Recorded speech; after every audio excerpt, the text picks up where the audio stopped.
Today's adventure, we are going to a place called Ludge Church, which again isn't too far away from me. I'm very lucky to have this place on my doorstep. This place is a nice, easy circular route with some amazing landscapes involved, which I'm excited to show you guys. What was absolutely wild in the middle of the Staffordshire moorlands, I've just had the Google 360 car go past me. First time ever I've seen one of them doing the street view thing. Could be extra famous. I might make it onto Google Maps.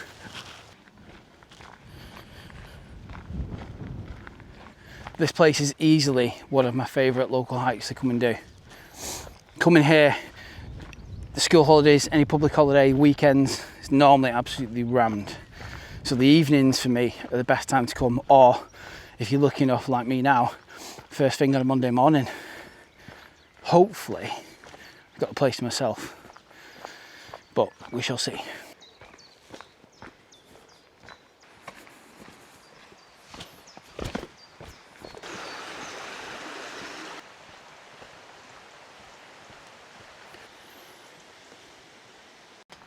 First cool day in what feels like about 2 weeks, which is a pleasant change of pace. I'm about to start making my way up through the only really sort of steep section of this hike, which cuts up through the woodland before you get to Ludge Church itself. So I'm glad it isn't blistering hot again, otherwise it'd be really humid in this bit. As you can see, this route is also really well signed, so it's a bit hard to get it wrong. All the way up the steep section now, and then pretty much at the highest point of the route.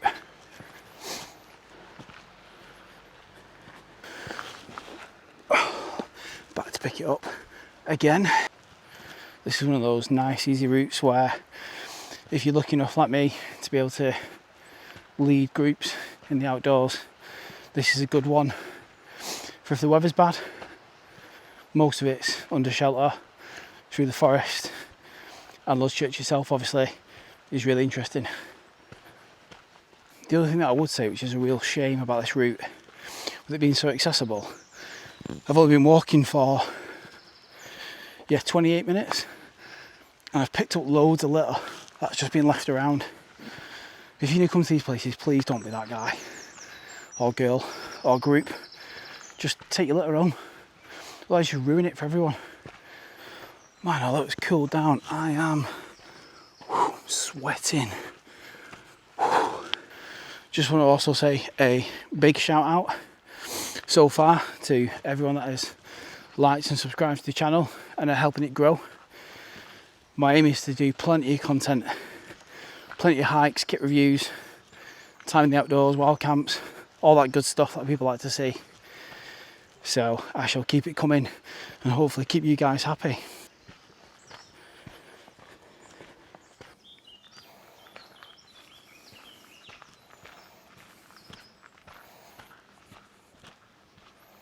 This goes out to moorland EDC. I'm on your home turf, bro, and you ain't here. What are you going to do about it?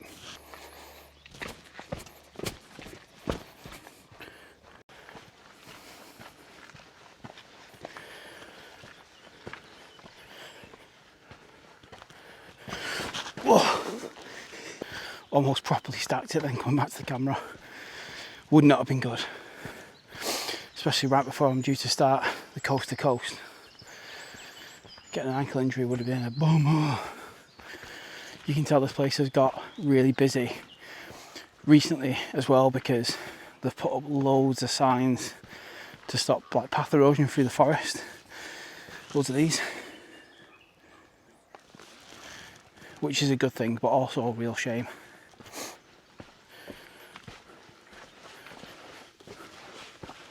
You turn it off the path through this clearing of the rocks, and then you come down into Ludge Church, and it opens up into this amazing space. It's almost like a lost world hidden in the Staffordshire moorland.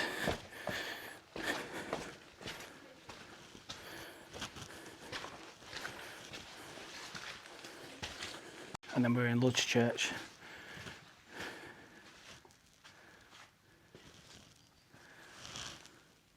Certainly a cool location to come to. Feels like a lost world. It's got its own hidden ecosystem almost. And there's loads of history behind this place as well. But I can't remember it all off the top of my head, so you'll have to check it out online.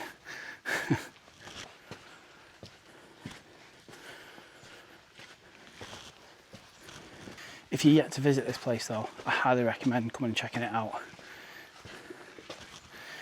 Try and aim for when it's quiet if you can. Not always doable with people's like work schedules and stuff, but it's definitely better when you've got this place to yourself.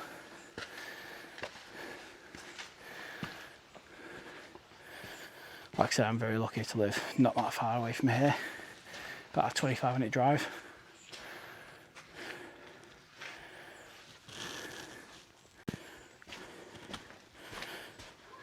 So I had the place myself for about 10 minutes, which was nice, but it is getting busy now,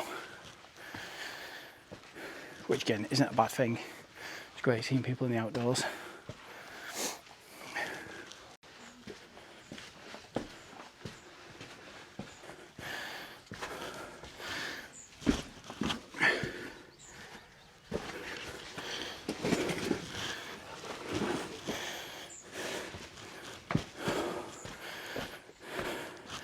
You then make your way up some steps at the back and you are back into the woodland.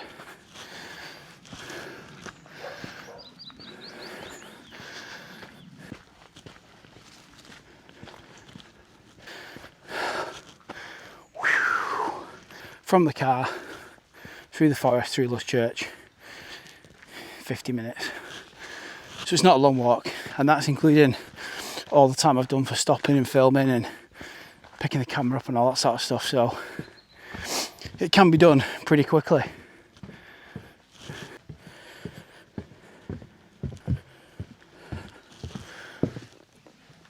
And as you come through the forest, you end up on some new boardwalk, which is good because this didn't used to be here, and it used to be very muddy all year round.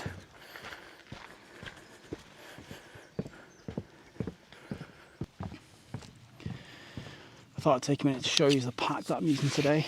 So this is another firm favourite of mine I've had now for a number of years. This is the Hill People Gear Connor pack. This is designed to be attached onto my other packs with a removable harness, but a great day sack. Big clamshell opening for the main compartment. 2 mesh pockets for stuffing bottles and stuff in, and then a big front internal pocket that's centre zip fed. Literally cannot beat the products that I've had over the years from these guys. They're just so comfortable to carry and make great packs for the money, made in the USA. And yeah, just genuinely great packs run by 2 guys, Evan and Scott Hill. Well, more than 2 guys now as the company's grown, but fantastic customer service always. Shipping from the States has always been quick, a quality product. So like I said, the packs from Hill People Gear, all of them have been excellent. Every product I've had from them has been great. They've served me well through all my mountain leader work, some of the military work that I do. You know, they've been used on countless sort of expeditions and days out. I used their products for search and rescue for 11 years and they've never failed. Genuinely expensive, yes, but you're paying for a quality product. So a product you would have noticed in most of my new videos is this, the big fanny sack from Spirit Systems. Been using this for about 18 months now. Amazing EDC item. The back features a big open slot pocket, great for keeping your wallet and any items that you need close to hand. The main compartment is massive. It's Velcro looped, and in here just handy for keeping phone, meta glasses, Victorinox Swiss Champ, any items close to hand. I normally have the mics in here for filming. The camera fits in here as well. Front pocket is just a smaller one. In here I keep my AirPods, and the trusty Bic lighter when I'm in the outdoors. The bottom has drain holes, so if you're in an area you get wet, it'll drain off. And it features these little pull tabs either side, which you can put carabiners and stuff through. I've also 3D printed some glow-in-the-dark kit markers to have on there. We have one of these in the vehicle normally with a trauma kit in it for when we're doing drone work. Again, just a really useful sort of everyday item that I've been really impressed with so far. All the products I've had from Spirit Systems has been amazing. I've bought all of them, and yeah, like I said, they're fantastic. Again, on the Spirit Systems big fanny sack, it's been amazing. I've also got the smaller one, which I keep on me normally on the paddleboard and stuff like that, but they've been a great sort of carry item for everyday carry items, you know, phone, etc. But in the outdoors, they're good to keep those items that you need close to hand, phone, all that sort of stuff. When I was out in the hills, I used to wear a lot. I used to have the Hill People Gear kit bag. That's what I used for search and rescue, and I used it for fly fishing.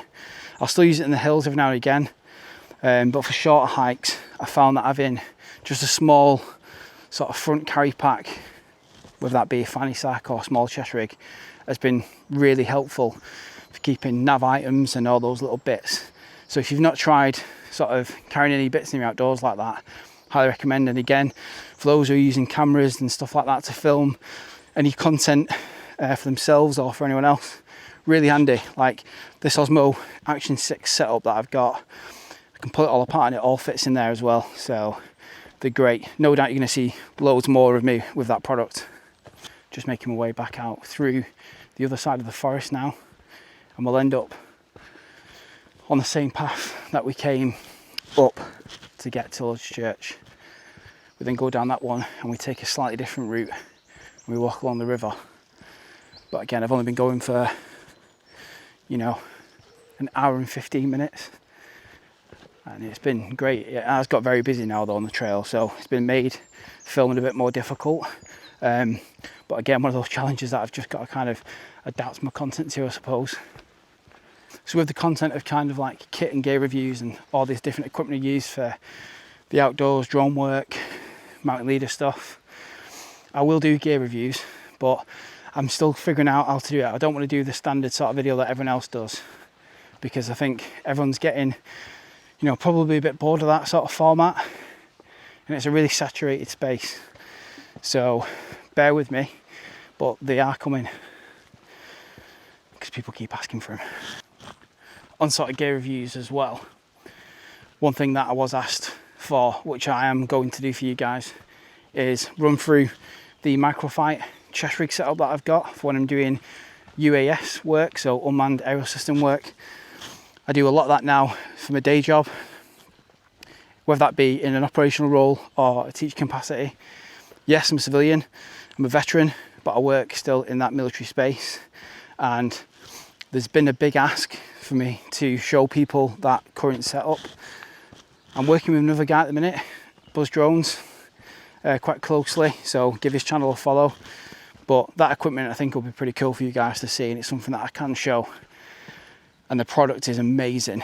Like I said, I used it overseas recently, never failed me, and it was a really good way of carrying drones, drone equipment, all the tools that I need, all the teaching aids. Really, really good. So that is coming soon. Back to the hike. We are now working our way back down that steep hill that we came up at the start of the hike. And like I said, this is a really easy route to sort of just throw in one evening. I've been going now less than an hour and a half. So again, one of those reasons why I enjoy coming here, because it's really, really easy to get to. And the scenery is great. It's a really peaceful kind of walk when it is quiet. And I keep saying that because when it is busy, this place is absolutely busy. I avoid it like the plague when it's bank holiday, school holidays, that sort of stuff, weekends. I don't bother. And it's not because I don't like seeing people in the outdoors. Again, as a mountain leader, I take groups and stuff like that into the outdoors. But every now and again, I like to have those little moments of peace in the outdoors that I keep for myself. And this is one of those places where I come when it's quiet, that I enjoy doing. The reason why I do that is, years ago I worked in a climbing wall as an instructor, and as amazing as it was to climb every day for my job, it almost ruined it for my hobby. So what I do now is anything that I do in the outdoors for work or photography and all that sort of stuff that I do, I try and keep elements of each of those areas separate from myself. So photography, I do a lot of stuff within the military space, kit and outdoor reviews, you know, brand photography, all that sort of stuff. But like, I keep nature photography just for me. Coming for hikes and wild camps, there's a few places where I like to come or I like to go that I don't take groups, and I keep them for me, because I learned very quickly that it is important to have those spaces and that time for yourself. Otherwise you end up with your life being consumed with work, and nobody wants that. That was one of those moments where I was quite glad that that wasn't on camera, but it would have also been quite funny to have on camera. As I was putting my camera away, I got a drink, trying to drink and walk at the same time, and put my bag back on. Not that I'm in a rush or anything, but I just wasn't paying attention, and I stacked it and I humbled myself. No one saw though, so it's all good. My pride is intact, other than telling you guys, I suppose. Don't worry, I'm also uninjured.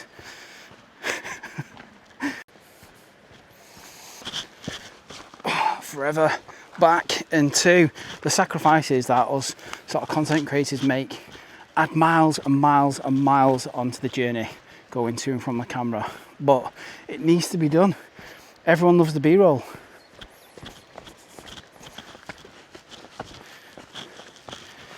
Oh, that was a rubbish one, up and down the steps, but like I said, it needs to be done for you guys.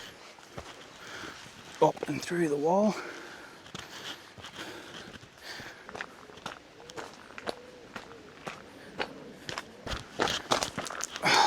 Back for the camera again. Now a nice easy section on a well-maintained path, which takes us back to the start of the route.